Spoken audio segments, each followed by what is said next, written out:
in the seated guard position, right? So I'm going to step in and I'm looking to go reverse shin to shin, and I'm looking to get this right here, right? So he has a choice to make. He can fall to his side and start to play this side guard, and then that gives us our outside passing that we were doing, right? His other choice is he scoots his hips back and starts working to get back to inside space. But then I take the inside space, right? And depending on how he moves, he might pull this leg out and put the other one in, right? That's fine. It doesn't really matter. I'm just looking to get to that inside position. As soon as it shows up, I'm making my way in. Once I get to the inside position, one hand is going to the knee, the other hand is going to his hip. All right, so once I get to here, my hand goes to his knee and to his hip. As this comes in, my elbow is tight to my thigh. All right, so I'm here. All right, once I get to this spot, he has a decision to make now. If he tries to stay sitting up, like, I'm just gonna drive into him and pass. All right? So when I get here, most of the time they're gonna fall back and start trying to get the knee shield in, which is why our elbow is where our elbow is. It denies the knee shield, right? Now that I've denied the knee shield, now I need head control. If I try to pass without it, like, he's just gonna keep spacing, he's gonna get his guard back, all right? So when I step in and I get to here, now I'm looking to get head control because I want his shoulders flat on the mat when I pass. It's a lot easier to pass when he's flat, all right? So I'm looking for that head, and now I'm gonna open him up. Now I connect my hands.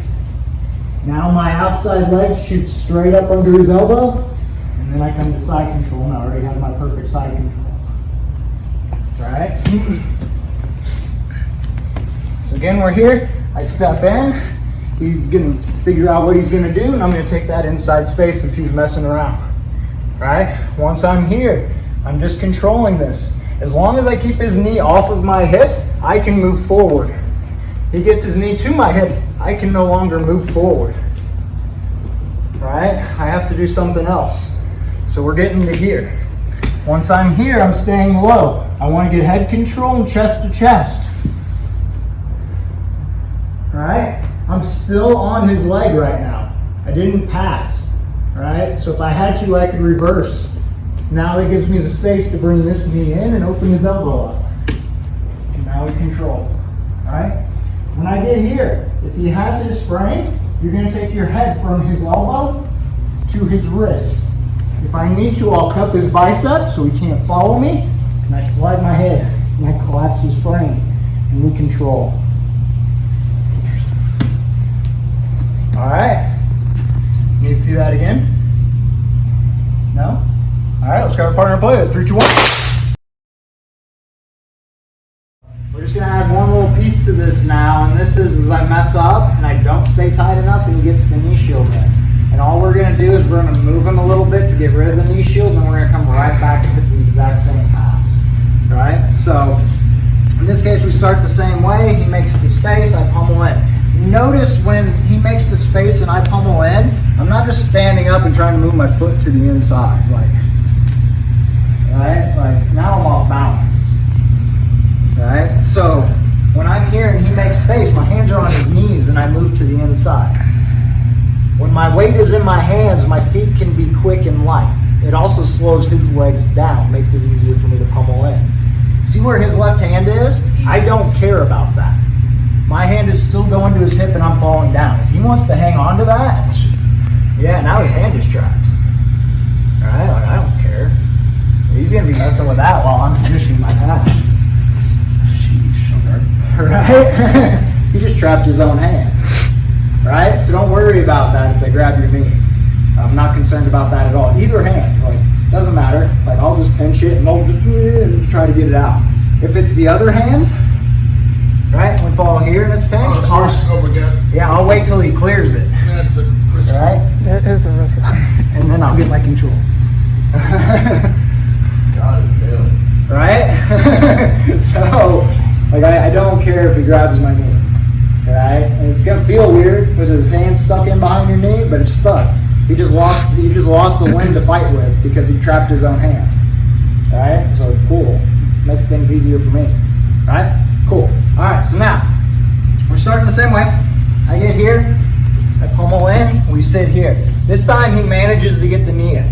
You know, sometimes you can be super tight, but they're just super strong and they just dig that knee in. You're like, crap.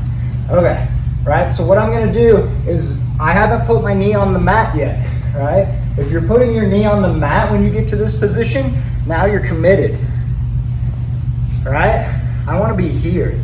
Now I'm not committed. I can go back, I can go forward, I can go out, I can go in, I can go wherever I need to go, right? So I'm just gonna basically stand back up and I'm looking for his bottom knee. I'm gonna push on his hip and lift his knee as I stand up, and I'm gonna push into his thigh with my knee to turn it. His shield is gone, now I come right back. Right? I just got rid of the shield and now I'm back to my pass. When I get to here, notice how I haven't fully passed. The reason is this gives me the angle to start digging in and get under his elbow. Now I can pass over his leg. Right? So I keep that. For MMA,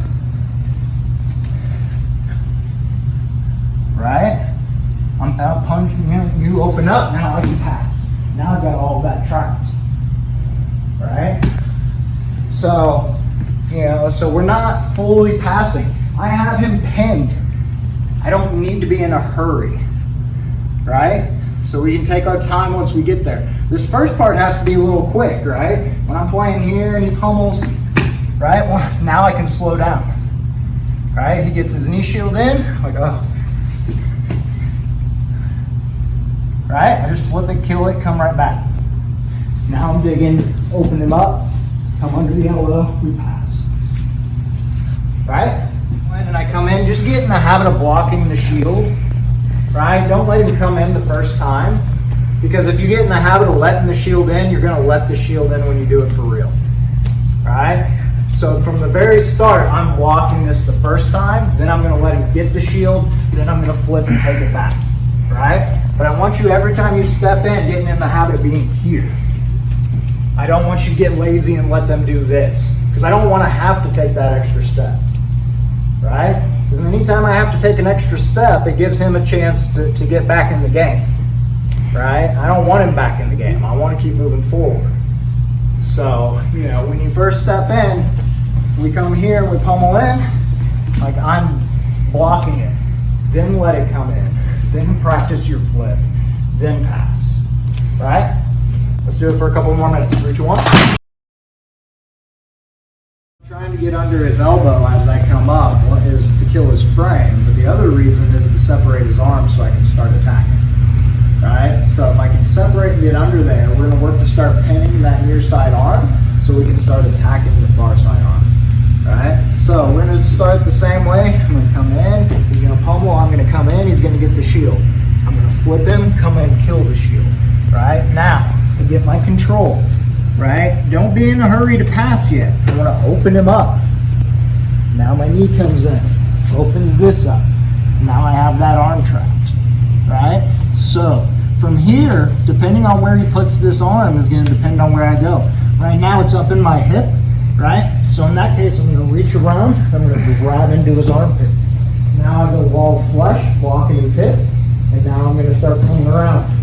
As I come around, see how I stay low? And I'm using my hips to push his arm across the face. So we roll up right into a Darc'e. Right? I wasn't even squeezing.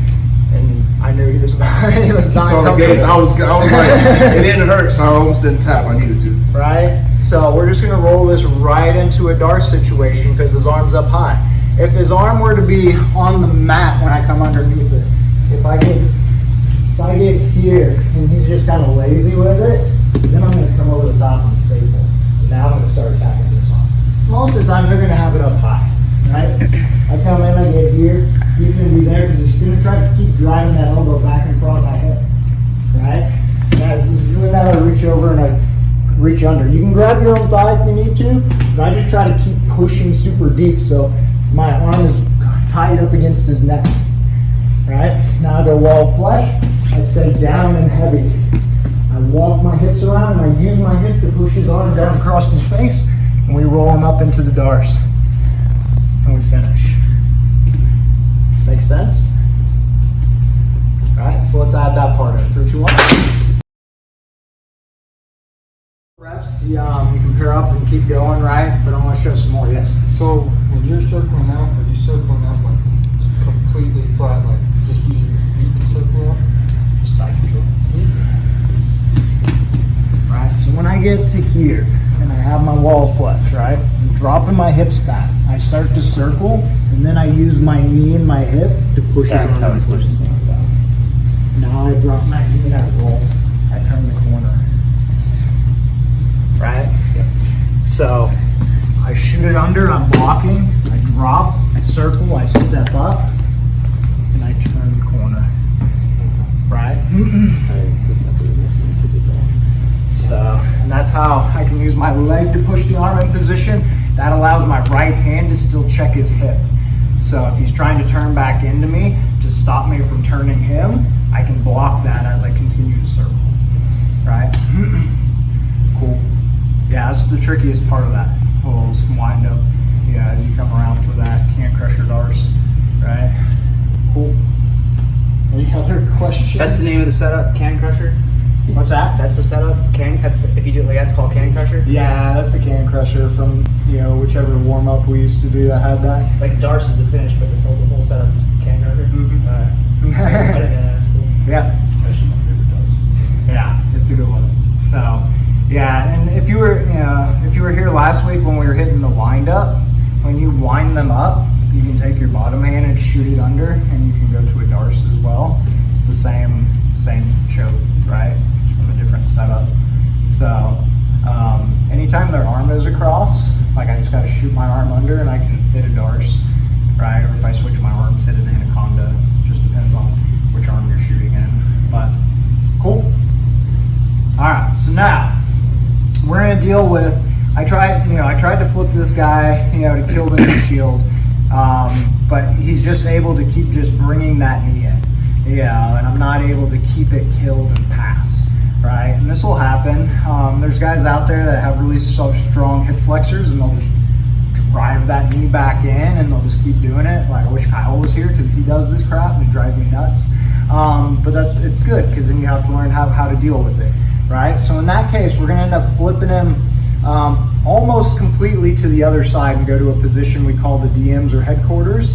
And from there, we're going to hit a hip switch pass, but it's going to be different than the hip switch pass we've done before. So it's going to look like this. All right, so we're going to start the same way. We're here, I pummel in, I come in, he gets the shield. I go to flip him, I come in, he digs the shield back in again anyway. I'm like, well, crap. All right, well, I'm not going to keep playing this game and wasting my energy, right?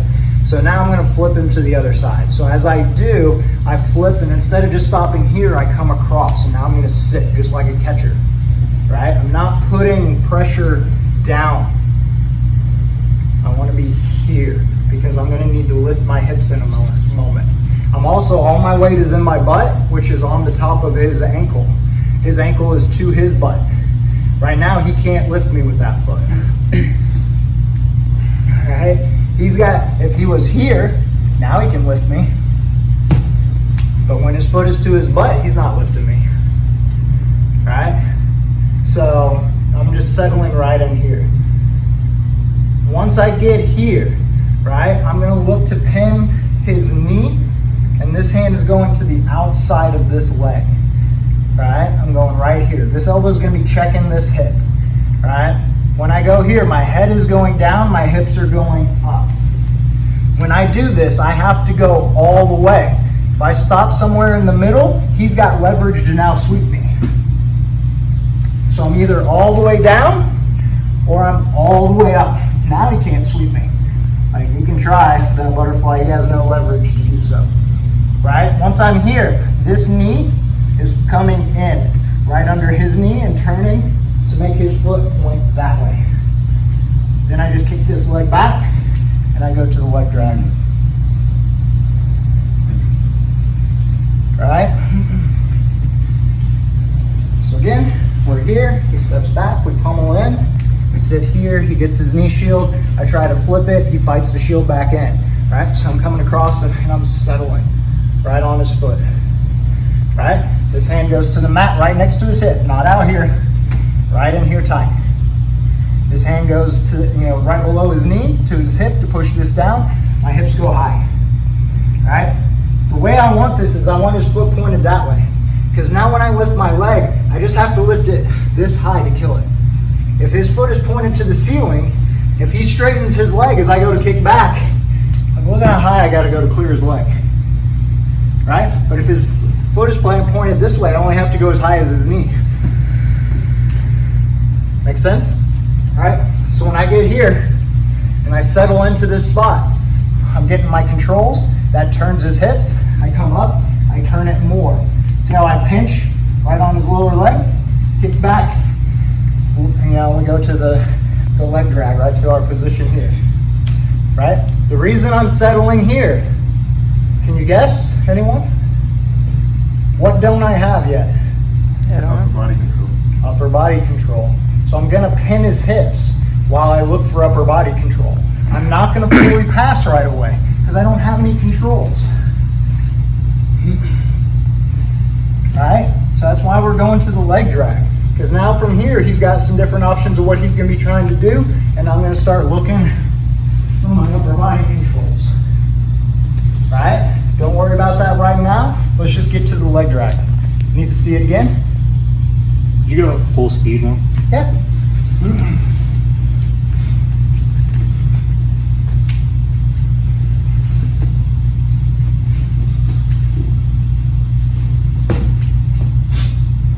Okay, just a quick hip switch. Right? Cool. Let's do it. 3, 2, 1. No, like the whole key to this pass is getting his hips turned, right? So just go do this. So when I'm here and I raise up, right? I was showing pinching and I can turn and now I can kick out. But you can also do this where you shift both of your legs this way. So when I come up, I kind of come this way. See how it turns his leg? And now I can do the same thing. So if you're having troubles getting the foot turned, just hop your hips around the corner like you're doing a little semicircle a little bit, and that'll turn it. And then you can kick back and pass. Right? So you have both of those options. So once you get here, right, you can do either one. So I just raise up, right, and kick around and come through. Right? So it's either way. I can pinch and turn or I can kick around the corner. But I gotta get this top knee pointed that way when I do it. As long as he's pointed this way, it's gonna be really hard to pass. Right? And if it's pointed out at all, then we're coming right back to the knee slice. Right? So if I get here and he's flaring hard this way to stop me from going that way, then I just come back in here and I pass again. Make sense? Cool. All right, any questions on any of that we did? All right, we're gonna keep building on this throughout the week. So the more you can be here, the more you'll get reps of this, and we'll keep adding, and keep working our way through all the scenarios, just like we did with the outside dog passing, right? Because once we get to that leg drag position, there's several different options. We're gonna play with 2 or 3 of them, so that you have pathways off of that leg drag as well. So when you end up there, you have some ideas of where you need to go, and things you can do. But we'll keep building on that as we go throughout the week. So make sure you're here as much as you can be, so we can, you can get that stuff, right? So let's get a picture.